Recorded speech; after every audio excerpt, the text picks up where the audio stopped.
I will make the motion. I move that House File 550 be recommended to pass and be referred to the State Government Finance Committee. And to your bill, Representative Torkelson. Well, thank you, Chair Quam. Paul Torkelson, District 15B. It's exciting to be before this committee. Getting a bill heard before this committee has been a long, slow journey for me personally. As you may remember, I was vice chair of this committee last year and unable to get a bill heard, so this is quite a treat. Happy to be here before you today with a bill for the Bipartisan Redistricting Commission. As I'm sure you all know, we draw new districts every 10 years based on the census. I was the Republican lead on the redistricting committee the last time around, so I do have some familiarity with the process as at least as it existed at that time. This bill recognizes how important it is that we make this a legislative process and avoid it going to the courts. The courts, of course, have ended up drawing the final bill for a number of years, a number of cycles, and that could potentially be a real problem for us as legislators if that happens again in the future. So this bill is a way of avoiding that. It's a constitutional amendment, pretty simple in nature, and it sets up a redistricting commission that is bipartisan, evenly divided, and recognizes the political nature of the work of redistricting. With that, Mr. Chair, I think that kind of covers the basics. And in the interest of getting done in a hurry, I'm happy to take questions. I believe we have a number of testifiers. Representative Torkelson, did you have a author's amendment A1? Yes, Mr. Chair, I do have an author's amendment. I would move the A1 amendment to House File 550. Thank you, Mr. Chair. I'll just briefly explain the amendment. This really recognizes the potential for circumstances that are similar to the circumstances we find ourselves in this session, where titles aren't what they normally are because of a potential tie. This just recognizes that and adjusts the language in such a way that we make sure the right people are in the right places. Representative Freiberg. Sorry, this didn't even occur to me until you mentioned the potential for a tie, but this changes the language to say the leader of the largest political party caucus and the leader of the second largest political party caucus. In the event there is a tie, which is larger? Representative Freiberg, having seen sports and sports ranking and placing, I am aware that it's not unusual for there to be a tie, so you'd be tied for number one, and then the next spot would be number three. So, the general operating, position would then have the top two, which this is basically stating the top two. If there is a modification to that language, did you have an amendment you wish to move forward, Ms. Representative Freiberg? Not offhand. Like I said, I had only thought of this when he mentioned the issue related to the tie. I mean, maybe nonpartisan staff can answer whether it's sufficient, whether there's any language that would, if that is an issue, which I don't even know, because what you said about the top two getting in there might very well solve the issue too. So I don't know. I guess I'd be interested in knowing what nonpartisan staff thinks.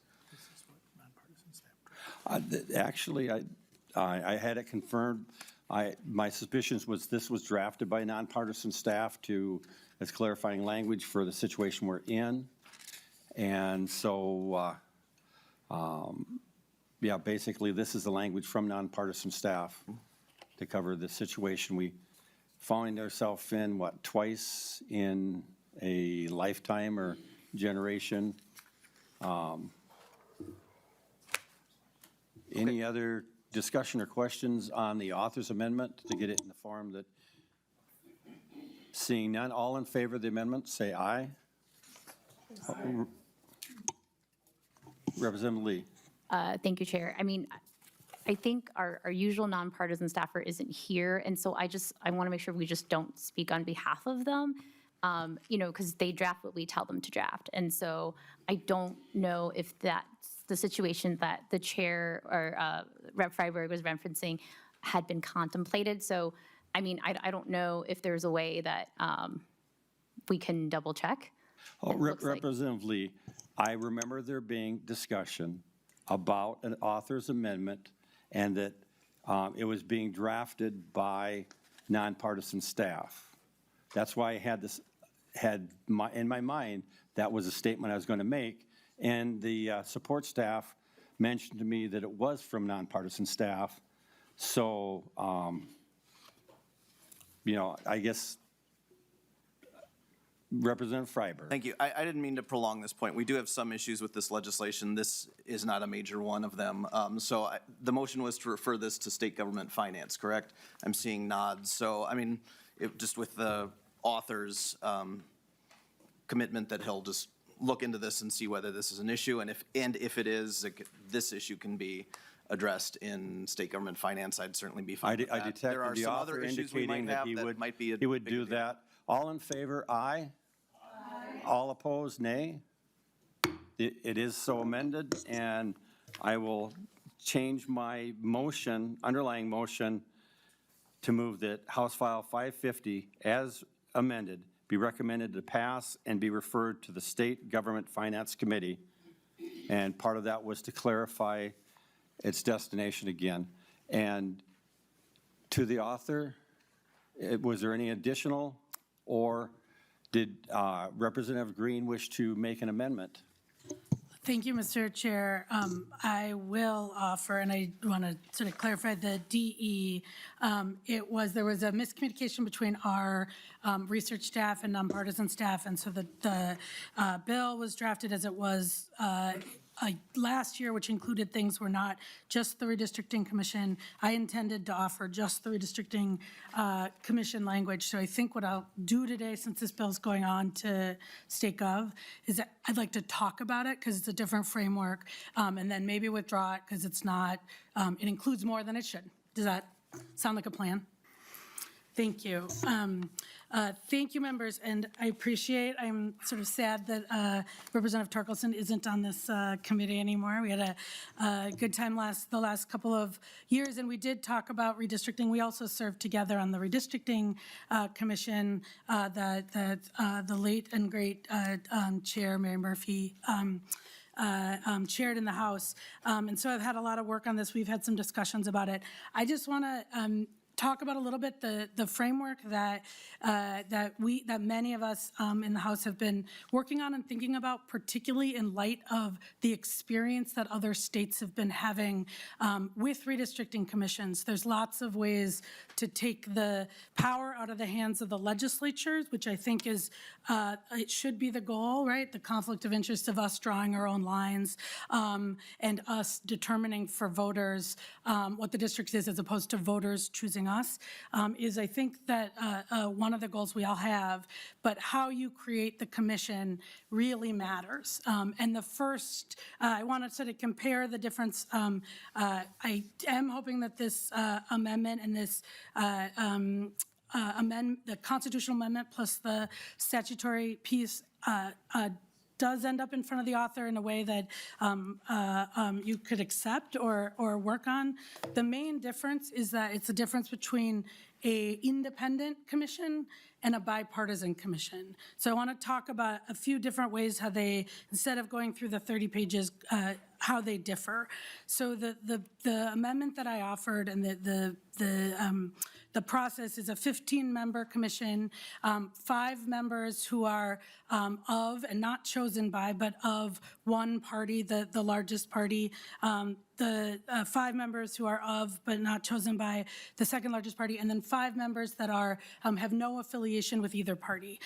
We know that, and I think that the world, that many folks and people serving on this commission may have some affiliation with one political party or another. We need to make sure there's balance, but we also know there's lots of people out there who have no affiliation, and we want to make sure that at least a third include those folks. So the difference between this commission is it's 15, and the bill we have in front of us has 8 who can serve on the committee, and I think we may have some questions about it, but we spent a lot of time trying to figure out who could serve on the committee and the process for appointing them. So in this bill, there is a 3-panel member of retired judges who create a screening panel. There is soliciting from the public of folks who want to serve on the committee with backgrounds so you can check for conflicts. And then they create a list that then is narrowed to 30, and then of the 30, there are 5 members chosen by lot.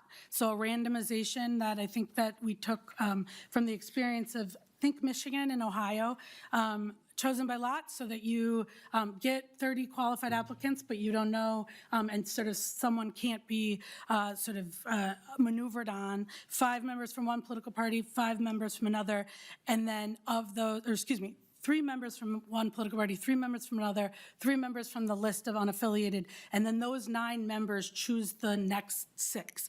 Again, providing additional layer of independence and of just trying to prevent the game playing that we know both parties in redistricting have been engaged in the past.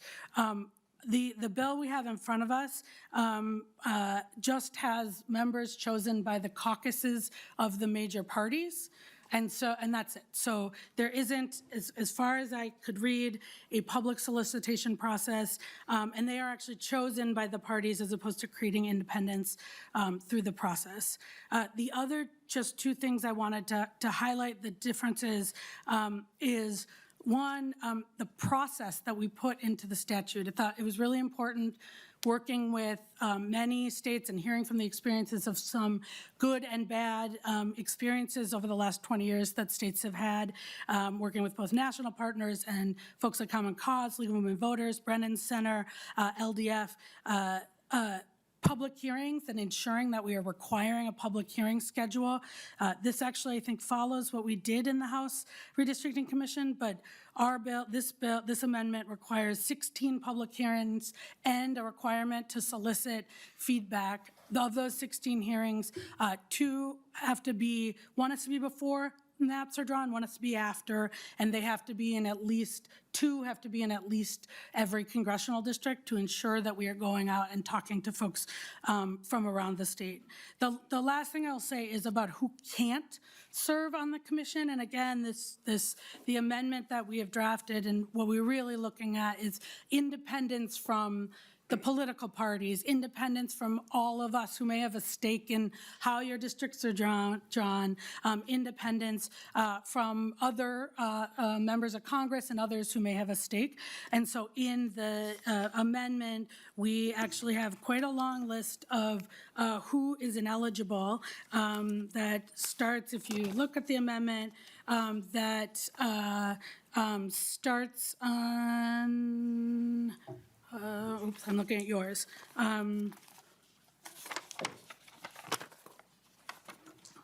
2 or 3.4 and goes, I won't bore you by reading it, but it goes all the way down to 3.27 in terms of identifying, political consultants, lobbyists, folks who have served in the last 6 years or have run for office in the last 6 years.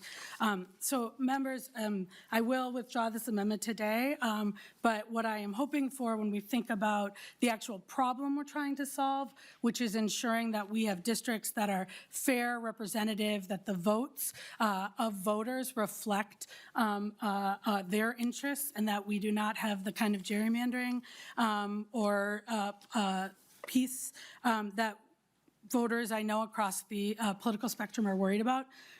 The other thing I just will say, as someone who's been working on this a long time as a voting rights lawyer, is We oftentimes are very focused on the political gerrymandering, but the history and the original gerrymandering was incumbent protection gerrymandering, and that is a bipartisan gerrymandering oftentimes where parties get together, they may say 90%, cut up the maps, and then squabble over the last 10%. That is also doing a disservice to voters who, again, we should have districts that reflect the areas, the cultures, the communities, the economic centers of those districts, and not just what Democrats and Republicans or whatever party we're talking about get together. So I would say I think we need an actual independent redistricting model. I would love to work on it with you. I think as evidenced by, I've spent a couple of years working on these, lots of states have been working on it. There is lots to learn about the experience from other places, but I think the value of independence and it being independent from the conflict that exists in the legislature and in Congress, frankly, whose districts we're drawing is really, really important. So with that, I will withdraw this and hopefully it will be offered at another stop.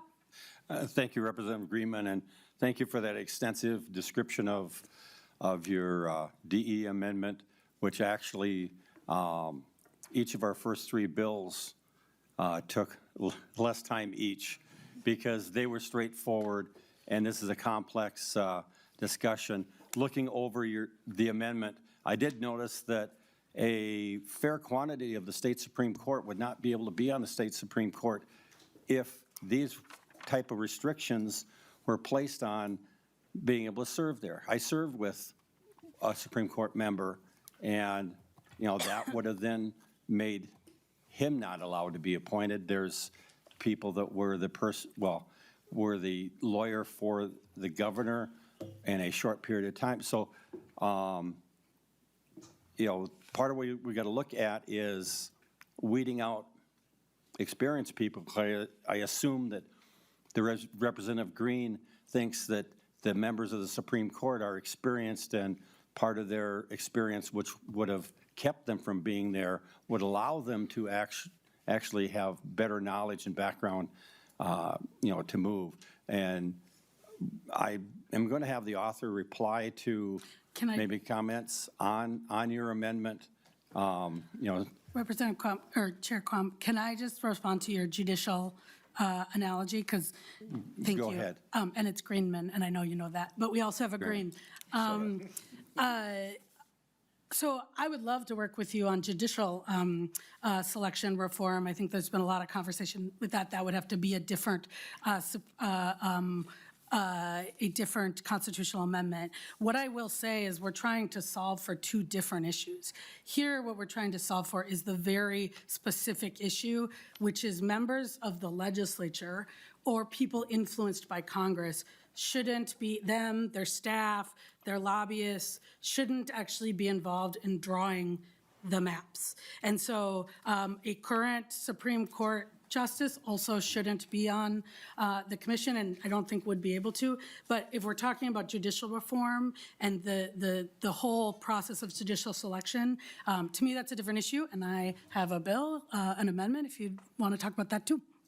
Well, the reason why that came to mind is the fact that several redistrictings have been drawn up by the actions of the state Supreme Court, and the assumption that the state Supreme Court is nonpartisan, in doing redistricting, which is this function, I saw some discrepancy from your bill's logic to what's been happening. But I will now start to ask people to come forward and testify, and please keep it within 3 minutes. And first on the list would be Brian Cook. And next on the list is Michael Lee. We've got three chairs, so if you want to come up and get ready, and Mr. Cook. Great. Thanks, Identify Mr. yourself for the record. Great. Chair Quam, members of the Elections, Finance, and Government Operations Committee. My name is Brian Cook. I'm the Director of Taxes, Fiscal Policy, and Elections for the Minnesota Chamber of Commerce. I appreciate the opportunity to share why we're supporting Representative Torkelson's House File 550. The Minnesota Chamber, which represents over 6,300 businesses with over 500,000 employees, supports changes to Minnesota's state election process to allow for greater voter contact and participation. State and federal elections are critically important to businesses since they have long-lasting impacts on companies of all sizes, their employees, and the communities that they support. Like every Minnesota citizen, businesses are subject to taxes, regulations, and laws. And like citizens, businesses have a constitutionally protected right to participate and support or oppose issues that impact them. That's why the Minnesota Chamber has had a long-standing position that Minnesota should draw legislative district lines by a commission. Minnesota's current process requires the governor and legislature to pass legislation setting these new boundaries. However, for a variety of complicated reasons, this process has not been successfully completed in over 50 years without intervention by state or federal courts. Minnesota has an opportunity right now to adopt a more effective, reliable, and transparent system before the 2030 redistricting cycle. House File 550 takes a critical step in that direction. It creates a transparent framework where political biases are exposed rather than hidden, giving Minnesotans meaningful insight into how district lines are drawn. Importantly, it ensures that substantive public participation with the actual decision makers isn't limited to those with the financial resources or legal expertise to navigate the court system. We believe that a redistricting commission should be evenly balanced in its partisanship and based on principles that are mutually agreeable and comply with applicable state and federal laws. This bill structure requires bipartisan compromise, which we anticipate will lead to fair and reasonable outcomes. The final details of any redistricting commission proposal will require thoughtful input from all four caucuses, and I think we've seen a little bit of that input so far today. And we're encouraged by the bipartisan support this proposal already has at the legislature. Thank you for the opportunity to provide our thoughts on House File 550, and the Chamber looks forward to remaining engaged as this proposal is considered by the legislature in the coming months. Thank you. Thank you, Mr. Cook. And if you wanted to grab one of the seats behind the testifying when we get to questioning. And I understand Mr. Lee is on Zoom. Yes, I am. Please state your name and affiliation for the record, and please testify. Thank you. Thank you, Chairman Quam and members of the committee, and thank you for this opportunity to provide comments on House File 550.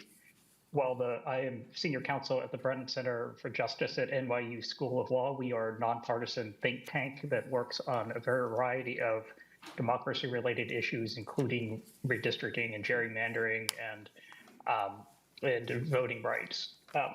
While the Brennan Center is not in a position today to endorse House File 550, it does applaud the committee for taking up this bill and continuing a very important discussion about what the future of redistricting in Minnesota might look like. And this is an apt time to have this discussion. Polling has consistently shown that Americans across the political spectrum dislike the abuses that come when map drawing is done through partisan controlled processes, and their dislike is not misplaced. The Brennan Center's research has found that the single biggest predictor of whether a state has maps that are fair or gerrymandered is who controls the map drawing process. And when that process is controlled by a single party, as has been the case in much of the country, the maps tend to be much more unfair. While, as people have noted, these abuses have not occurred in Minnesota because of the legislative deadlock, that really is in a lot of ways a factor of luck. In the 2010 redistricting cycle, Minnesota came within 8,700 votes in the governor's race of having a Republican trifecta, and likewise, last decade, Minnesota came within a few hundred votes in a state senate election of having a Democratic trifecta. In the future, it's all too easy to see scenarios where either Democrats or Republicans could have sole control of the process and use it to ram through gerrymandered maps. House File 550 acknowledges this problem and does take a step in the right direction by requiring the 6 of 8 members of the Bipartisan Commission vote to approve a map. However, the Brennan Center believes that House File 550 is not sufficiently comprehensive and contains other structural weaknesses that make it susceptible to not working as intended. As noted, there are very few restrictions on who can serve on the commission.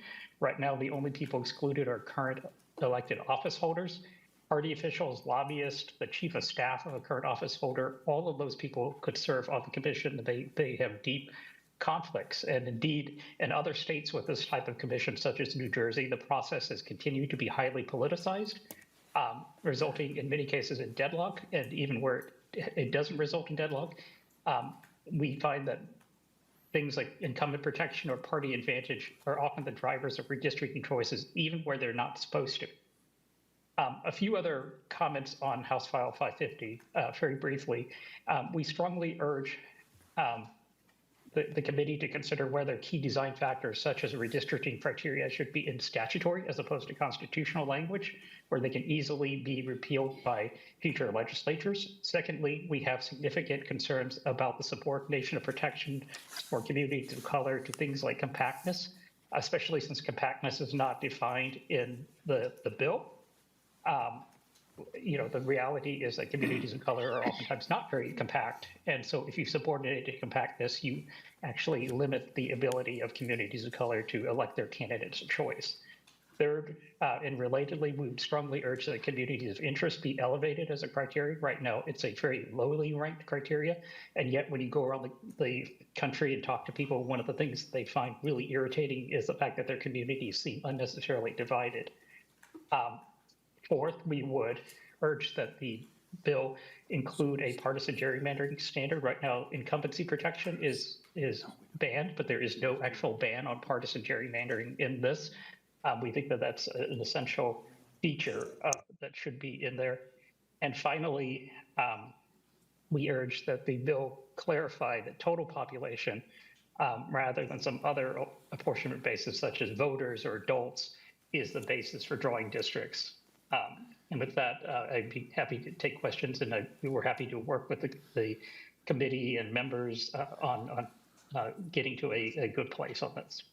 Well, thank you, Mr. Lee. And to let you know, you forgot a couple of recent things when you were referencing Minnesota, that the last two redistrictings, the first election after redistricting, there was a trifecta.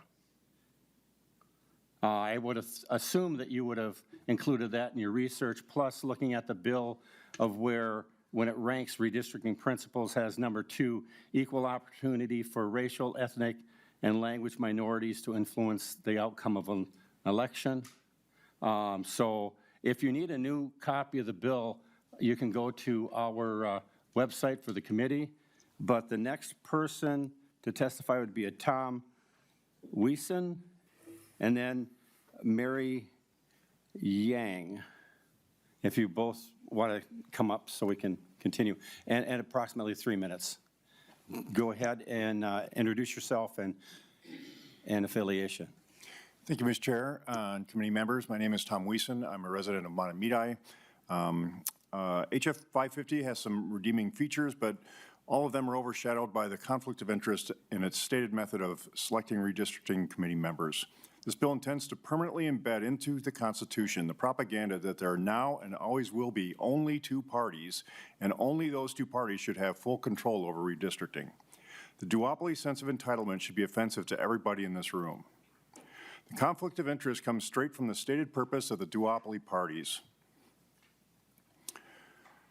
The primary purpose of the duopoly parties is to elect members that believe in their principles. The duopoly parties are election tools, period. HF550 mandates that the selection of redistricting committee members by 4 of the most partisan, party loyalist, party leaders that exist in or out of our state government. This is like a gang leaders picking members of a jury to judge their fellow gang members when they're charged with a crime. Any direct or indirect control or influence over elections by the duopoly parties is an out loud, in-your-face conflict of interest. Currently, only about 10% of state, house, and Senate general elections are competitive, meaning that the outcome of about 90% of general elections can be accurately predicted years in advance of the actual election. This is due to gerrymandered districts intentionally drawn by duopoly-biased party loyalists, specifically to either maximize the number of districts that will represent the respective parties or to reduce the competitiveness of already biased districts. Because district boundaries have a direct impact on elections, any input to the creation of those boundaries needs to be by impartial people. This means that redistricting members cannot be affiliated with a party or selected by anyone with a vested interest in any party, especially the duopoly leaders. A major barrier to understanding the conflict of interest in this bill is the overuse of the word bipartisan, used 15 times in this bill. George Orwell stated in his book, 1984, that you control the people if you control the language. Creating the illusion of a perfect answer to any problem seems to be the purpose of the use of bipartisan. Bipartisan is still partisan, and neither partisan nor bipartisan is impartial. Only nonpartisan has the ability to be impartial. Bipartisan selection of redistricting committee members is not impartial. It is intentionally and maliciously biased. Creating fair and competitive districts requires impartiality, and HF550 does not meet this requirement. A vote yes on this bill means that you put corrupt party loyalty well above the interest of free, fair, and representative elections and above your constituents. Oh, I got the mic on now. Thank you for your testimony, and if you would be, and I'm not sure if May is on the. I'm here. Oh, thank you. And then the last testifier I show is Anastasia. If you would please take the third seat. Please introduce yourself and your affiliation, and then testify, please. Sure. Try to keep it in 3 minutes. Yes. Good afternoon, Chair Quam and members of the committee. My name is May Yang. I'm the Senior Manager of Policy and Partnerships with the Minnesota Council on Foundations. MCF is a statewide association of over 150 grant makers focused on ensuring Minnesota has a strong charitable sector and an inclusive democracy where everyone can be seen, counted, and heard. We are committed to strengthening democratic systems and civic participation. As part of this, we are committed to state decisions and investments that will prepare Minnesota for a full 2030 census count and redistricting processes that put people first through fair representation. We are heartened to see efforts to reimagine the redistricting process for Minnesota. The creation of a commission recognizes that Minnesota's traditional process has not been working. However, we wish to express some concerns with the proposals outlined in House File 550, which would minimize community input. First, House File 550 proposes that commissioners be appointed by elected officials, which allows for conflicts of interest. To ensure that commissioners are acting in the best interest of all Minnesotans and not favoring any one party, we advocate for an appointing authority that is not affiliated with any political party. Secondly, the redistricting principles listed in House File 550 rank communities of interest toward the bottom. Ideally, the preservation of communities of interest would be closer to the top. Doing so would allow for Minnesotans with shared policy concerns, history, language, geography, and more to be empowered. And lastly, there is no language for hearings to occur during the evenings or weekends when more community members would be able to attend and be heard. We encourage language that commits to hearings scheduled during the evenings and weekends to maximize Minnesotans' participation and the ability to have their voice heard. We urge the committee to consider other redistricting models that would promote fairness and community participation. An independent commission, such as the With Us For Us Amendment, House File 4593, introduced last session, would promote a more inclusive democracy by establishing redistricting processes and principles that maximize community input and participation, allowing Minnesotans to have a role in ensuring district lines reflect changing community needs and interests. Thank you to the committee for your leadership and interest in redistricting reform and for the opportunity to testify today. Thank you. And please introduce yourself and testify, please. Good afternoon, Mr. Chair and members of the committee. My name is Emma Rage. I'm the Policy and Civic Engagement Manager at Common Cause Minnesota.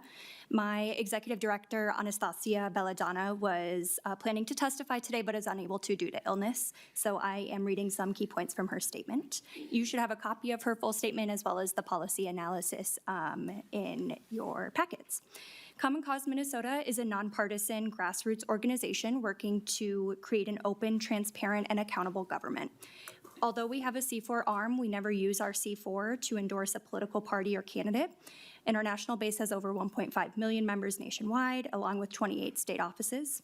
In Minnesota, we have just over 26,000 members. Despite belonging to various party affiliations or not being affiliated to any party, the one thing our members have come together to do is support our work in ensuring that our republic's democracy is safeguarded and everyone's vote counts. We are grateful to Representative Torkelson for creating space to have this discussion on the need for redistricting reforms, and we remain committed to working with Representative Torkelson and Senator Rest and others on moving a bipartisan common sense bill that centers Minnesotans in the model, process, and criteria.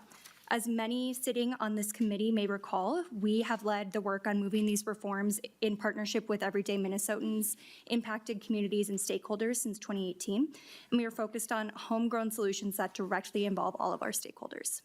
We are asking members of this committee to stand boldly in partnership with our collective efforts to move bipartisan redistricting reforms that reflect the contribution of many ideas that meaningfully center Minnesotans. The With Us For Us constitutional amendment, authored by Representative Cleburne, who has been a key ally to community conversations to center Minnesotans, is the only bill that authentically reflects ideas and solutions that truly meet the needs of Minnesotans. While we leverage national partners to align national best practices and to learn with the collective vision for redistricting reforms, national perspectives do not replace local experiences. We have concerns with the model, process, and criteria laid out in House File 550. The most concerning goes to the heart of the problem, the elected officials' inability to center Minnesotans and move bipartisan maps for the last 6 decades. The court's role is limited, and they do not draw their maps from scratch. They merely tweak district boundaries to account for numbers, and we are much more than numbers. House File 550 allows caucus leadership to handpick proxies on a body that is supposed to be independent, and it lacks meaningful transparency and critical checks and balance and only exempts current electeds and their families from selection. Please wrap it up. Yeah. Under House File 550, electeds can pick lobbyists and actual party members, such as party chairs, to sit on the commission. We respectfully ask that members of the committee and Representative Torkelson stand boldly with constituents and stakeholders, and at this time, we are not able to support House File 550. Thanks so much. And thank you. Is there anyone else from the audience wishing to testify? Seeing none, member questions? Representative Coulter. Thank you, Mr. Chair, and Representative Torkelson. It's good to see you back in this committee. I have to say I'm not quite as disappointed as Representative Greenman that you're not on the committee because you're so smart. It's always hard to argue against you. My question, though, is under this bill, it would take 6 members of this commission to adopt a plan. So what happens if there is a deadlock, if they're not able to get 6 votes to adopt a plan? Representative Torkelson. Well, thank you, Representative and Chair Quam. The design of this is really to force them to reach an agreement in a way that makes sense. I am not sure of the remedy if they cannot agree. And it does have another committee if people would be willing to work together, but Representative Coulter. Thank you, Mr. Chair. And I think I just wanted to sort of raise that question. The second question is, and I'm looking specifically at lines 2.13 through 2.16. This is a list of individuals who are excluded from participation in this commission, and it's a pretty limited list. It's current federal, state, or local elected officials and their immediate family members. So fortunately, my wife isn't going to be able to serve on it. And then current appointed officials who are otherwise defined as public officials. Can you explain why is that list so limited? Why are the exclusions that and only that? Representative Torkelson. Well, thank you, Mr. Chair, and thank you, Representative.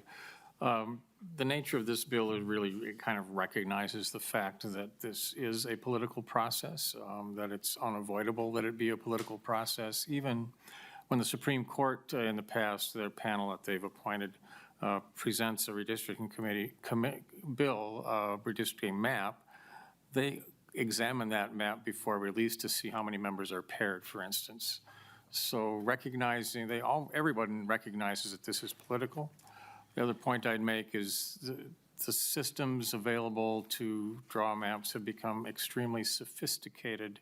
The computer modeling that is done is amazing, and it's only going to get more amazing as the sophistication of computer programs continues to increase. So recognizing the partisan nature of the work and understanding how sophisticated the technology is, I think this bipartisan approach is the best we can come up with. Representative Coulter. Well, thank you. Excuse me. Thank you, Mr. Chair. And, you know, I guess there are just some really sort of troubling exclusions here because, I mean, as you know, it's been pointed out that, for example, former elected officials or candidates could serve on this commission. So we could, for example, see former Representatives Ryan Winkler or Eric Mortensen appointed. Current and former party officials could serve on this commission. So, I mean, I think Ken Martin has other things on his hands right now, but David Hann could serve on this commission. And I would say for myself, most troubling is the fact that lobbyists could serve on this commission. And these are, those are all folks who have as Representative Greenman mentioned, a very vested interest in the results of those maps. And, we could name our chosen organizations, whether it's the Chamber of Commerce or Education Minnesota or whoever it is, that I think folks would find a little bit troubling to see on this commission. So I think those are just some really, really concerning issues. And the other concern that I would raise is, folks have kind of used varying terms in describing this, bipartisan and so on. But I really, I think, and one of the testifiers specifically mentioned polling that shows how folks oppose a partisan-controlled process. And I think folks look at that and I think they kind of recognize that when it's a partisan-controlled process, whether it's one party or two or however many, that it's not always reflective of the people. It's not, it's not something that is independent of parties, which is, redistricting is always going to be political. But I don't know that it should be partisan, and I don't know that most folks think it should be. I think I could see folks using terms like establishment or party bosses to describe the folks who are involved in appointing the members of this commission. And I just think when we're talking about something that is so fundamental to faith in our elected officials and faith in our government, I think folks really want an independent process, not a bipartisan one. So that's why I just can't support the bill. Thank you. Representative McDonald. Mr. Chair, thank you. I had a question for Mr. Cook.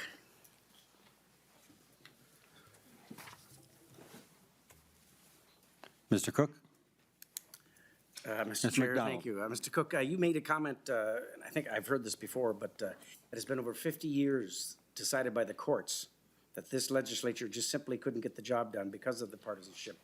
Can you expand on that just a little bit and give perhaps your expertise opinion as to why, for 50 years, we couldn't do it here? Mr. The Cook. courts had to do it. Mr. Chair, Representative McDonald, it's an interesting question, and part of it, I think, goes to the conversation that we've had in this committee about the inherent conflicts of interest. I don't want to speak too out of school, but I would guess if you'd put the 4 redistricting leads in the last cycle in a room together and said, come out with a map, and that's going to be the map, and no one else is going to have to, take a vote to the floor on that, the legislature might have been able to get a map out of here.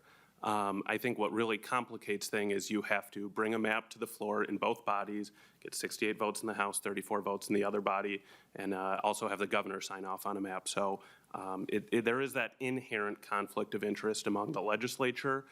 There could be a map that looks good, across the state, but then an individual legislator says, that pairs me with a colleague that's uncomfortable. I'm not interested in that. So I think that's been part of the problem. In the last redistricting cycle, you had, split partisan control of the legislature, which I think further complicates things. But, I don't think there's any guarantee that if under trifecta rule that necessarily a map would be able to come out of the legislature and be signed by the governor as well. So I think that question really hits the underlying concern with our current redistricting process. Mr. Chair, thank you, Mr. Cook. Thank you, Representative Torkelson, for the important bill. Reminds me of the constitutional amendment that we had a number of years as to should the legislature decide their own pay. And that passed, of course, the people of Minnesota thought that would be a good idea, that the politicians don't make up their own pay increase or raises, if you will. So this legislation reminds me of this. I think it's very similar. Let this go back to the people. Let the people of Minnesota decide what's fair and equitable, and I think this will do it, Representative Torkelson. Representative Lee. Thank you, Chair. I have 2 questions, the first one for the author and then the second one for Mr. Lee. To the author, I'm just curious if you can tell us how you came up with the order of principles in House File 550. Representative Torkelson. Thank you, Representative Lee. Chairman Quam. Well, these principles are the same, I believe, that we've been using in recent past.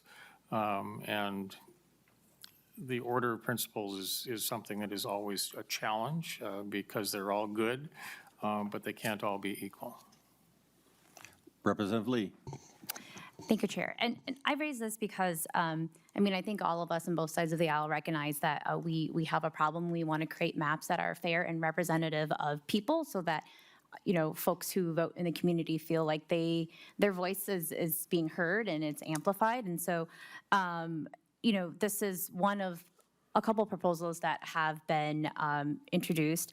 Last session, we had a couple proposals. And I just note that, in some of those proposals, really important things that I care about, which have been amplified by some of the testifiers today and some of the letters in our packets, is communities of interest. And so that's why my second question is for Mr. Lee. I know the Brennan Center has done multiple studies on redistricting and how redistricting may or may not represent truly voters and the composition of different districts. And so I wondered if Mr. Lee could comment on how, actually representing communities of interest might also make maps more responsive to the communities that the district borders are drawn around. Well, this being a bicameral, bipartisan bill hopefully helps with that, because you referenced previously last time around. Mr. Lee. Yes, well, thank you for the question. It is an interesting thing that when you keep communities together, you actually tend to end up with more competitive districts, and that's certainly been the case in the states where independent commissions draw maps under a requirement that they preserve communities. And, a prime example is California, where the California Commission is not allowed to consider the political consequences of maps. They're not allowed to use political data except for limited purposes for Voting Rights Act compliance. And yet you end up with a lot of competitive districts. The Republicans probably maintained control of the House. They took control of the House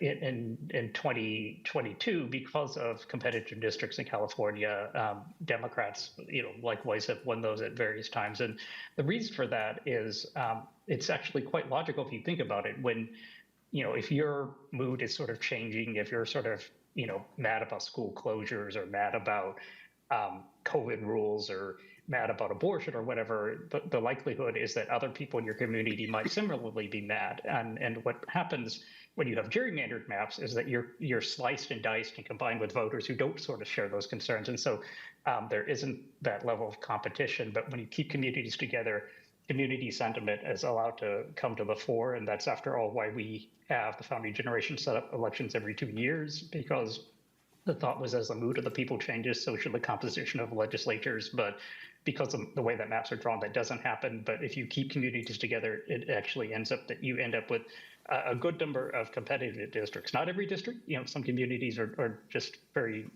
set in stone. But, a lot of places you do end up with a lot more competition. Mr. Lee, I was just curious why you didn't reference, there have been multiple cases that have had to go through the federal court system in regards to districts that were drawn heavily with a racial component, and there was the argument that that diluted the number of people that could be elected to serve that community because it was overly stacked. So did you have a comment as to the basis for fairness of one extreme to the other? Because it's been evident in federal courts.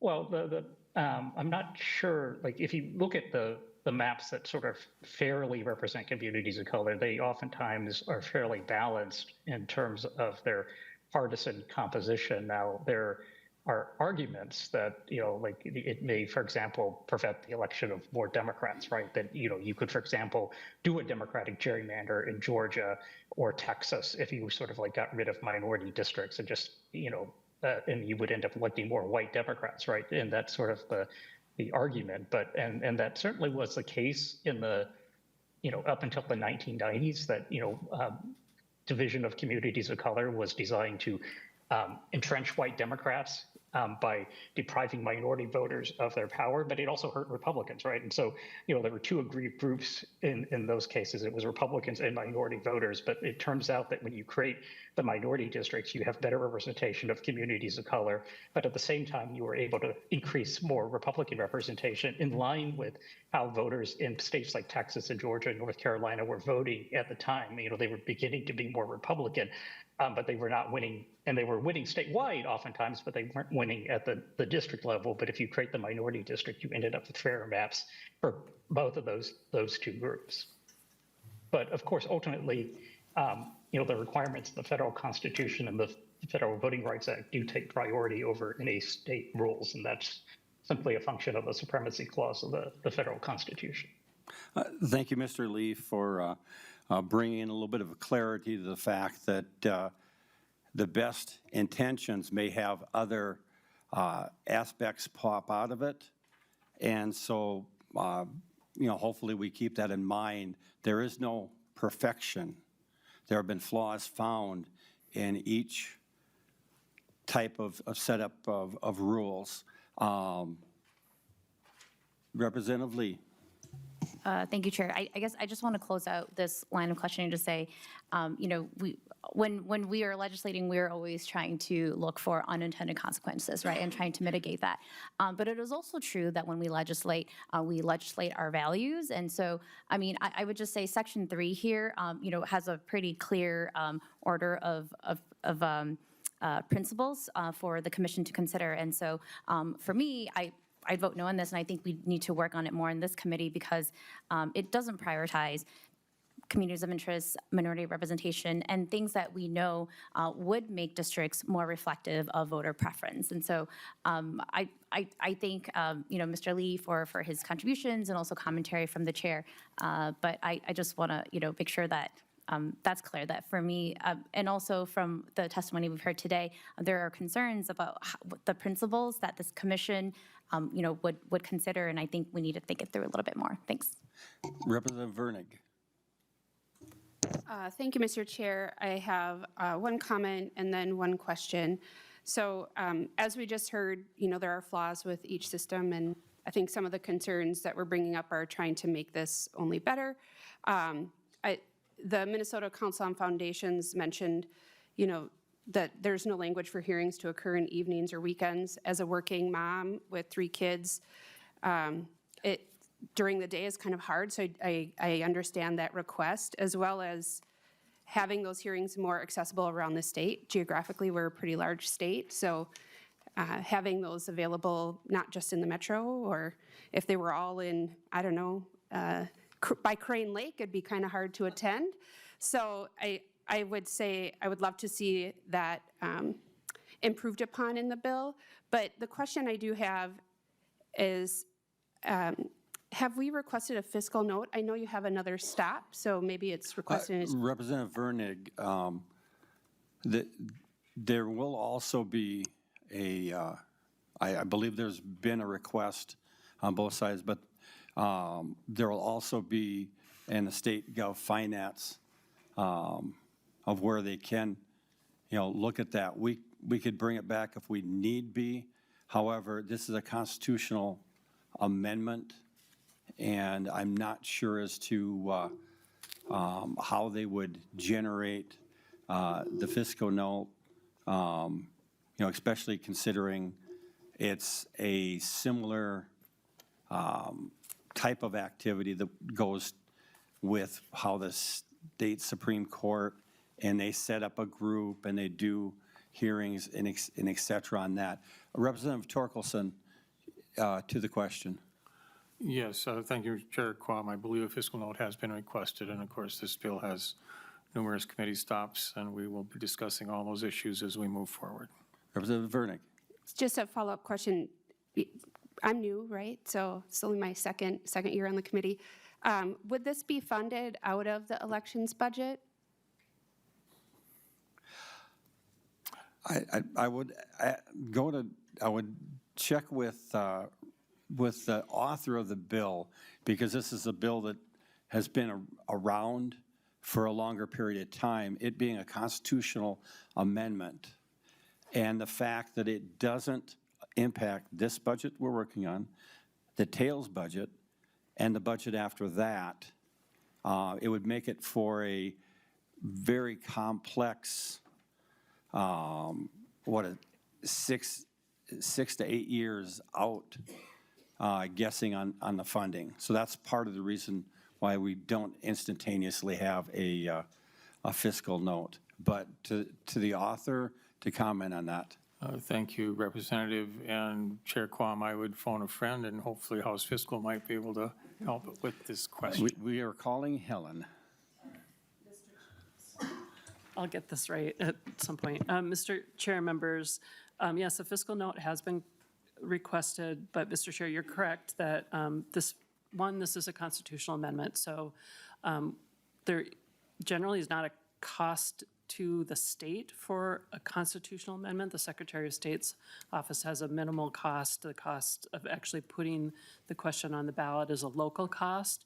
And then fiscal notes also do not assume that an amendment will pass. So the fiscal note would not, as we would think about it, sort of book costs on the front page for anything that might result, as an example, cost to the legislature or another entity for the commission costs. And then thirdly, again, this is beyond the window of any kind of cost that we would book. Thank you for the confirmation on that. Is there a follow-up, or Representative Vernick? No, thank you. I appreciate the explanation. Representative Greenman. Thank you, Mr. Chair. Representative Torkelson, and I think we've heard some folks who've been working on this for a while. I'm wondering, when you were crafting this bill, what groups, what organizations, what states did you work with to get the language? Representative Torkelson. Thank you, Mr. Chair. Thank you, Representative Greenman. This bill is a first step in this journey. I modeled this on my own reflections as to how redistricting commission might work best, and it reflects both the history of redistricting in Minnesota and my own desires to form a commission that I believe would actually work and has bipartisan support, has a chance of passing. Representative Greenman. Thank you, Mr. Chair, and I appreciate that, Representative Torkelson. I know that you dig and think deeply on these issues. I guess what I would say, one is I do think it is really important, and I'd invite the conversation, if you're willing to work on it, to look and think at the experiences that other states have had. Some have had them for 20 or 30 years. That gives some good advice. The other thing I would just say is, we heard a lot of testimony today, and I think all the testimony, except for the chamber, were from folks talking about wanting more public input, more public decision-making. And I was frankly a little surprised to hear the chamber testifying in support of this bill and being the only one to testifying in support of this bill. One of the things I'm concerned about this bill is that it doesn't ban lobbyists or folks who have active interests at the state from participation. I don't know, maybe the chamber, I don't think that they testified when we heard the redistricting bills before, but what I will say is, what I know is there is and I heard it in this committee actually last week, there is a bipartisan concern about the influence and the role of corporations, particularly big corporations, in our politics. And I know that the chamber is oftentimes here talking about and testifying against efforts to do things like prohibit foreign influence corporations from spending money in our elections. I think they took that to court. They're oftentimes here worried about us limiting their ability to spend money in our elections. But this, so it makes me take a different look, and I don't think this is your intent, Representative Torkelson, but I do take a look that people want less corporate influence. They want less big money across the board. And so I am pretty concerned about a bill or just the influence generally of lobbyists, of corporate interests could play on this commission. And I think that the chamber testimony draws that concern for me. Thank you, Representative Greenman. I didn't detect a general question, but if the Representative Torkelson wanted to make a comment in return? No. Representative Freitag, or Freiberg. I apologize. I worked many years with a person with that other name, but it's very similar. And I've also served many years with Representative Freiberg. So Representative Freiberg. Thank you, Representative Quam. I feel like maybe you're just trying to like mess with me, so just to kind of mess with my flow before I ask a question, because it's worked, frankly. So, all right, but that's fine. So a couple of the members on this side of the aisle actually kind of covered the question I was going to ask, the questions I was going to ask. I was interested, for one thing, who Representative Torkelson worked with on the bill. We did have, our caucus had proposals last session from Representative Cleavorn and Representative Long, and I know both of them spent a lot of time getting input from stakeholders, nonpartisan stakeholders at the state level, at the national level, national experts in redistricting who've kind of seen what sorts of processes, structures, criteria in place lead to good results and which ones can lead to gridlock. And I'm just a little concerned that that work hasn't been done here. From that discussion that we had last year, I mean, there were some objections to the process we followed. In the case of Representative Long's proposal, there were some concerns raised from the other side about some of the additional components in the bill beyond the redistricting proposal. But generally in the substance of either proposal, there wasn't that much objection, and this bill is very different from either of those proposed structures. So I have some concerns there. I was thinking, Representative Vernig, thank you for asking the question about the fiscal note. I realize, we can't book costs, without knowing whether or not an amendment passes. I realize this is several sessions out into the future, but I do think it would be very helpful for us to know what the future legislature, in the event that this passes, does. There are provisions related to staffing. I know this is Representative Chair Torkelson mentioned some of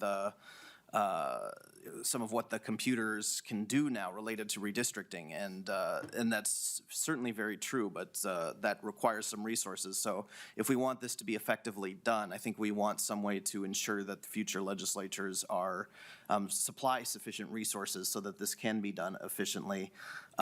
Finally, one thing I didn't hear too much discussion about was kind of the process of voting, and I was right before you called on me, I was looking for the provision in the bill, but I know there's a provision in here that says there's 8 members. I think you need 6 or 7 of them to 6 of them to approve, but 4 of those have to be from each of the appointed groups. So that's the group appointed by the Republican and Democratic caucuses within the House and the Senate. And I do worry that that could give any one caucus too much veto power. So if the chair, if the lead member of the House Democrats or of the Senate Republicans decides they don't like the proposal, then they can essentially just direct those 2 members that they helped appoint, don't vote for this, and that would effectively be a veto. One moment, Representative Freiberg. Representative Torkelson, I thought that there was a separation so that when they were announced, that they weren't able to have conversations with legislators, but that I've seen multiple versions of this bill over the years. So clarifying. I would have to take some time, Mr. Chair, to look that up at this point in time. I don't have the entire bill memorized, but you may be right. Okay, and sorry about interrupting Representative Freiberg. I do know that over the,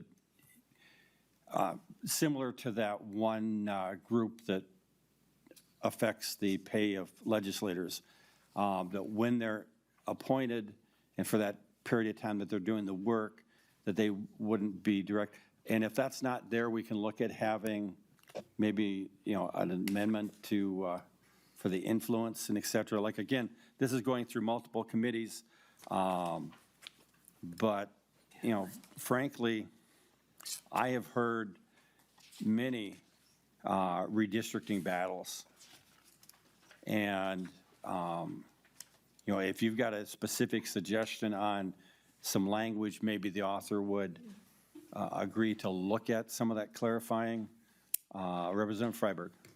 Thank you. I had pretty much wrapped up and just expressing some of my concerns. I think these concerns are generally, have kind of come out from this side of the aisle. So I just, appreciate the opportunity to discuss this. Would encourage Chair Torkelson to work with members of both sides, seek out input from some of the groups I mentioned, and I'd request a roll call vote.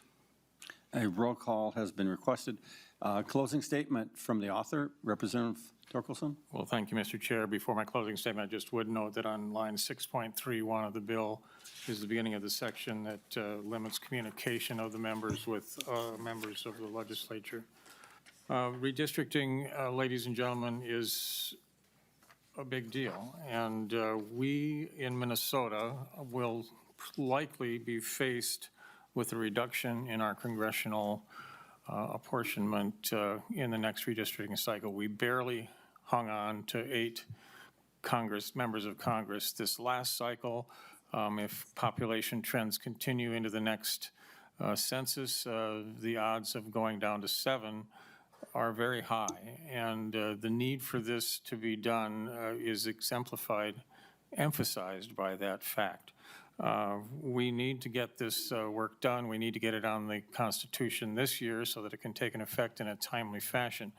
I will say that, as always, my door is open. I'm willing to discuss other options and possible changes to this bill. But the overall structure needs to be one that actually can pass and get out of the legislature and get this on the ballot for a constitutional amendment. That's really in my mind, our only hope of getting this work done.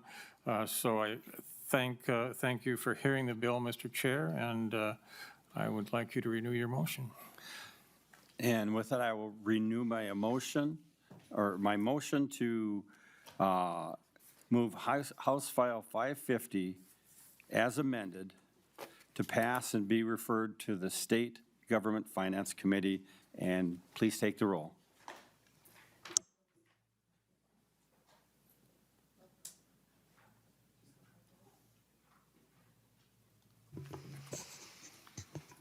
Chair Quam. Aye. Vice Chair Altendorf. Aye. Representative Acom. No. Representative Coulter. No. Representative Davis. Aye. Representative Gordon. Aye. Representative Greenman. No. Representative Lee. No. Representative McDonald. Yes.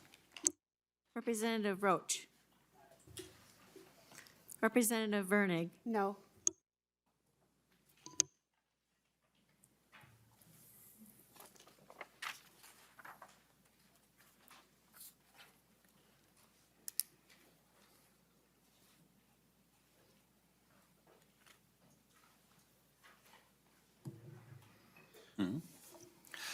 There being 6 ayes and 5 nays, the bill passes.